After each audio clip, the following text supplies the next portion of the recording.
Hi friends, it's Joan at 10 Pentacles Tarot, and today I'm going to review for you the Pure Magic Oracle by Andres Engracia. Now, this with a foreword by Judica Illes and the best-selling author of the Encyclopedia of 5,000 Spells, which I do not have.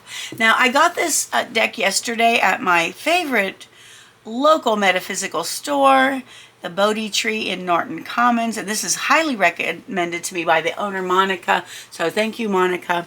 And we're going to take a look at this. This is a top and bottom a hard box, and it has sort of a cool texture on it. I don't think you can see it, but and silver letters, which is always nice. Okay, so this is what's by Rockpool Publishing, $21.95 in the US, $16.99 in the UK. And it says, discover the healing power of the elements as they guide you through life's journey of experiences. Inspired by the Big Book of Practical Spells by Judica Illes, this stunning oracle captures the essence of the sacred elements in an array of visual delight. It will guide you on a journey of healing power, help you reconnect with nature and spirit, and enable you to recover the power of earth-based spirituality. This is indeed the essential tool for your whole life. 36 cards to guide you through the darkness and the light. It will open you to a remembrance of infinite consciousness and to a world of endless possibilities. All right, so let's take a look. This is what the inside of the box looks like. And the first thing we're going to look at is the guidebook, which is a soft cover matte finish book. This is what the back looks like. And there's that really cool texture. I don't even know. Can you see it? I don't know if the kid... Yeah, there it is. See? Isn't that neat? Okay. So, let's see. We have the foreword. This is a 2021 deck, but I had not seen it before, so this is my first time seeing it. We have a foreword, table of contents, introduction,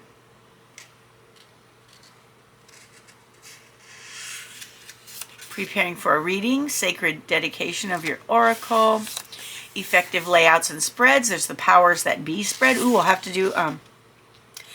to do another video or so on some spreads. The elemental body spread. Okay, and then it talks about earth. And so does that mean there are, hold on, I've not looked at this in detail yet. Okay, so there are earth cards. 1 through 9 are earth cards. 10 through 18 are air cards. 19 through 27 are fire cards. And 28 through 36 are water cards. Okay, so that's good to know, and that makes total sense. Okay, so it talks about the earth cards, and then it goes for each card. There are, oh wow, look at that, 2 whole pages and a partial page. So for each card it has a picture of the card, which is a color picture, and that's exactly what it looks like. The number and name of the card, keywords, and then about the card, and then it says pure wisdom, and a magical hint, and then there's a pure magic spell at the bottom. Okay, now don't feel like, oh, I don't want that because I don't do spells. Well, you don't need to do spells. I mean, you can just do it as an oracle deck, and that's fine too. And, okay, so that is how the book is written. So we go through all the earth cards, and the tones of the cards are different. So for the earth cards, it's kind of greenish, and then we come to the air cards, and then it talks about air, the element of air. And then there are all the air cards, the same thing, the number, name of the card, keywords, and then the meaning. And a magic spell.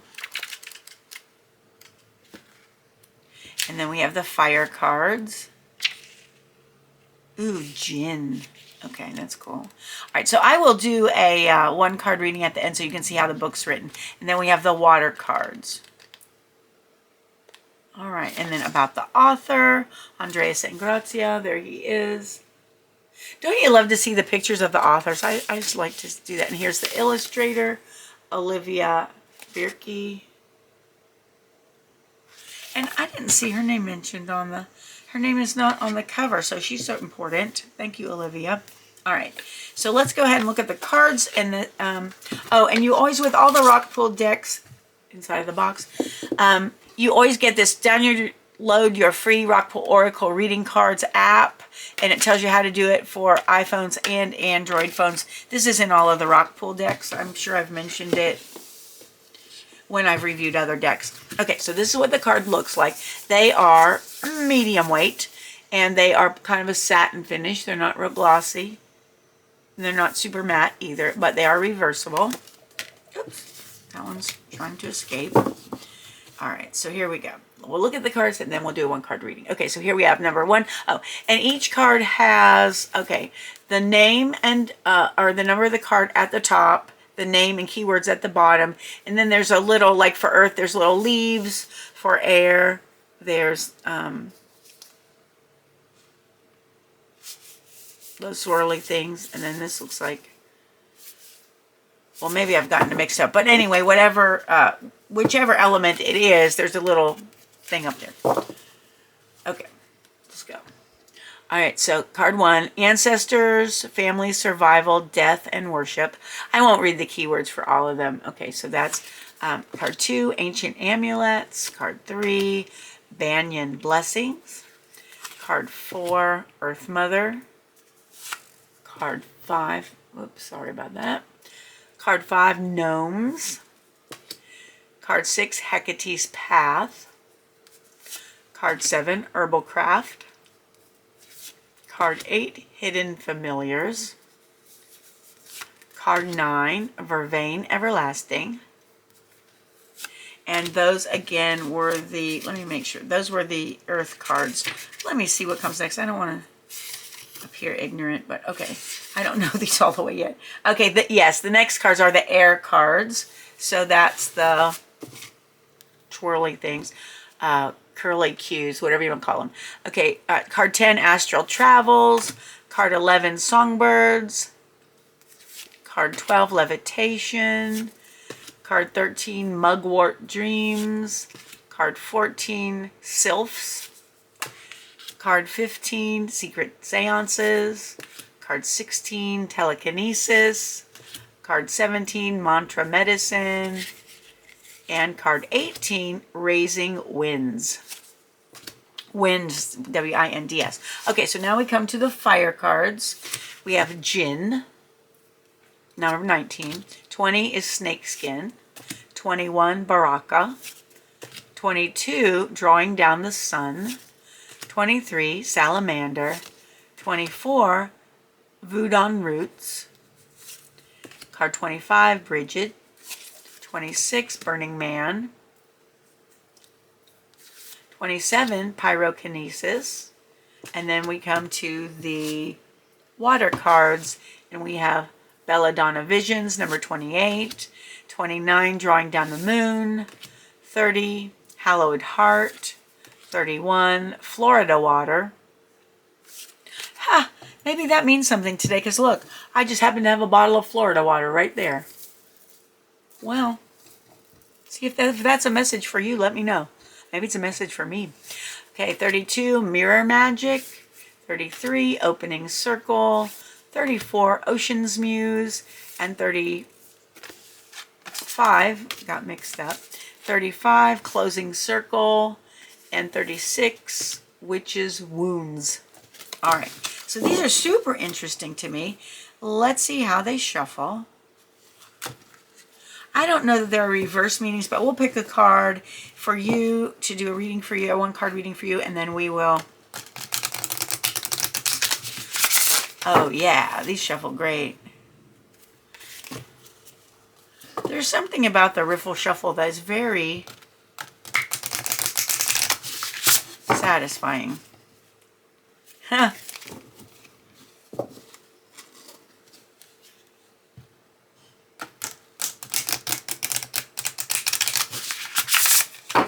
Okay, and not only do I enjoy doing it, I enjoy watching people do it. The riffle shuffle. Okay, all right, Spirit, what do you have to say to our viewer today? What would you like them to know? to keep in mind, to watch out for? What does the viewer need to know today? What would you like them to think about, pay attention to? Oh, wow. Okay, there's two things. Let's go. The first thing is number 33, opening circle, protection, ritual, lessons, and simplicity.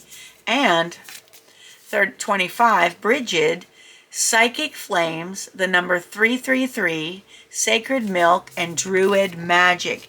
And Bridget was reversed, and I'm not sure what that means. We'll see if there's reverse meanings in there. The cards are reversible, so it's possible that there are reverse meanings that I did not pay attention to. Oh, wow, guys. Okay, look here. 33 is the name of the number of this card, and then this card says 333. So threes might be really important to you today. And also, this number is 25. 5 minus 2 is 3, too. I don't know if that is taking it too far or not. But hey, I think 3 might be important to you today. All right, so let's look up number 33. This is a water card. And this is what it says. I think it's interesting that our other card is a fire card. All right, so it says, protection, ritual, lessons, and simplicity, opening circle. How do you begin a magical practice? By first creating a sacred space. In ceremony, the circle is the first psychic act cast and maintains its holds until it is broken and released at the end. We cast circles before ceremony and ritual to consecrate and build our powers to further give life to the energy we create. Whether we do so by physically drawing a circle down, making one with chalk or salt, or visualize it cast within the mind, the act alone is one of the earliest forms of magical practice and has still great potential today.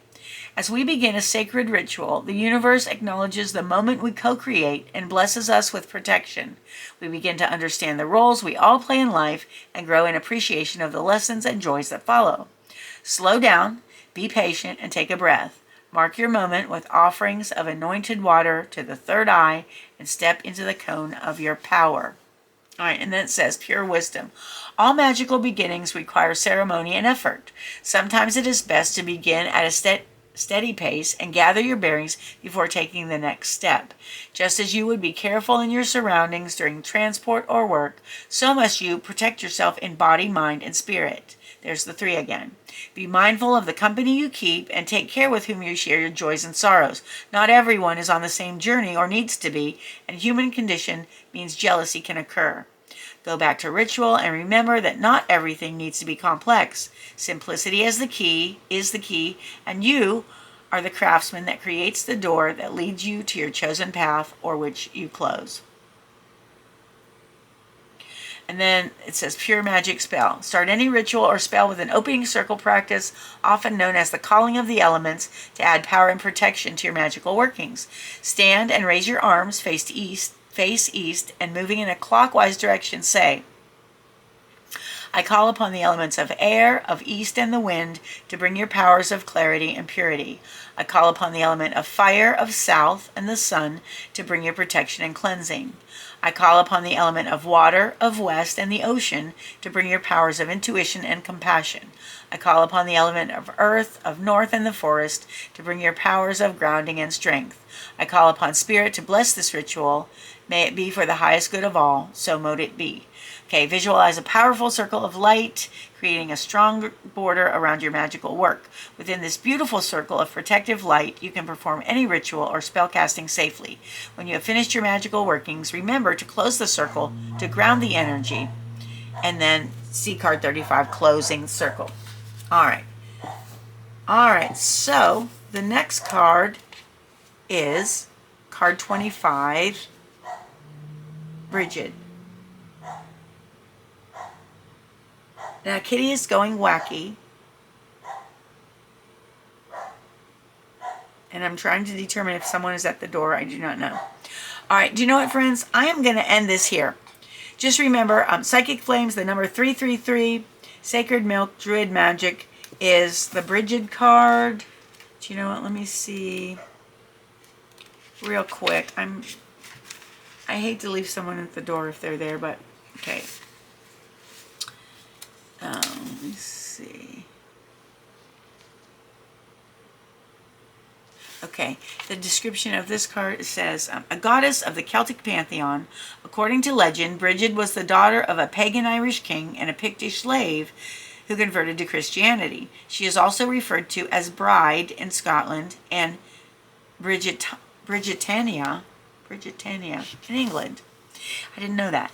Even before her birth, her story was littered with magical omens and divine signs. Her mother gave birth to Bridget at sunrise while literally at the threshold of her home, with one foot on either side. When Bridget was still a babe, a druid witnessed 3 fire angels anointing the child with oil and sprinkling her body with holy water. The druid took her in and raised her on milk from a magical cow. Today, Bridget is the patroness of poetry, medicine, divination, and craftsmanship, and she is venerated at shrines, churches, and wells. She is invoked for fertility, prosperity, healing, and prophecy. The survival of her legacy echoes so strongly throughout history that her path is said to overlap with various legends, including the famed Wizard of Avalon, Merlin himself, and it is hotly debated that the Saint Bridget of Ireland is in fact the canonized identity of the goddess herself. When Irish and Scots-Irish indentured servants were deported to Haiti during the 17th century, Bridget is said to have transformed and became Maman Brigitte in the Voodoo pantheon. Even in that form, she is invoked for protection of children. Her visage is represented by the hearth fire and a perpetual flame, and she is often worshipped in conjunction with the god Cernunnos. She is instinctively recognized for her fiery red hair, resembling the sacred fire she was anointed into at birth. Her feast days are 1st and 2nd of February, and in Ireland, it is traditional to craft a St. Bridget's cross from the stem of a juncus flower, also known as rushes. Okay, and then the section Pure Wisdom says, Mother and midwife to all beings on earth, Bridget arrives in the name of the divine, and extends her arms to you in embrace. She grants you health and healing and works deeply within the chakras that govern expression, compassion, and sacred connection. She reminds us to place importance on creative liberty and to discover the power in a vulnerable heart. The triple goddess walks toward you from the forest, there's the triple goddess again, and sends out her eternal flame to you. The protective warmth of life is returning, and joy is soon to come. Her breath restores life to the dead and offers wisdom to those who are unable to shed their ego. And then there's a pure magic spell. I guess whoever was at the door is gone. But my battery's about to go, so if this cuts off, thank you for watching. I love you. Please come back and see me again. The pure magic spell is this. Create a personal offering to the life-giving goddess with a hand-woven sweetgrass cross. While rushes are plentiful in Ireland, you can alternate with reeds or straw, but be sure to soak them in water for a few hours before beginning to soften them. Then it tells you how to make the cross, which looks like that. All right,